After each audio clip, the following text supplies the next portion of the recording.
This is Korea. The Korean War began on the 25th of June 1950 and ended with a ceasefire on July 27, 1953.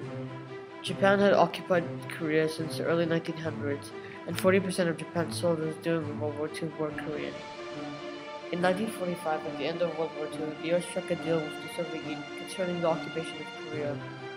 Russia would occupy the northern half, and America would take the southern half. The two Koreas would meet at the 40th parallel border. In December of that year, it was decided that North and South Korea would become independent in 5 years, in which each country would share their occupant's ideology.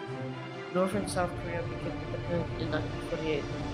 The Soviet Union and America withdrew, leaving the two Koreas alone. Both sides were eager to unite the two Koreas.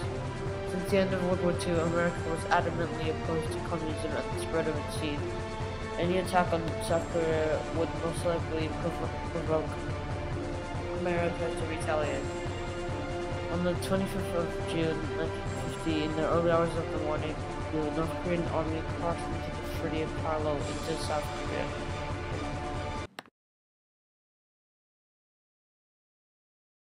The Korean War was a proxy war between the two rival powers, the US and the Soviet Union. When the two Koreas split up in 1945 and the US and the Soviet Union took control, it was inevitable that the opposing ideologies would someday clash.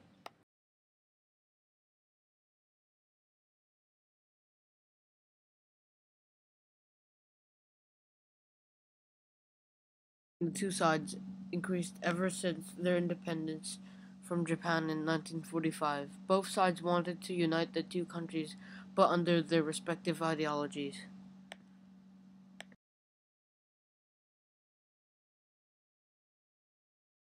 Left Korea in a mess. With 2.5 million casualties, the long, hard road of recovery began.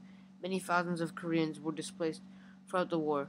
America started to aid Korea in 1952, and from the early years after the war, South Korea was almost entirely dependent on aid from America, and from 1953, over 50% of Korea's imports were financed by America. This is a short-term consequence. Korea is still divided into a communist north and a democratic south. This is a long-term consequence. This war is very similar to another war in Asia, the Vietnam War. The Vietnam War was an ideological war between the democratic south, backed by America, and the communist north. America again went into war to try to prevent the spread of communism in Asia.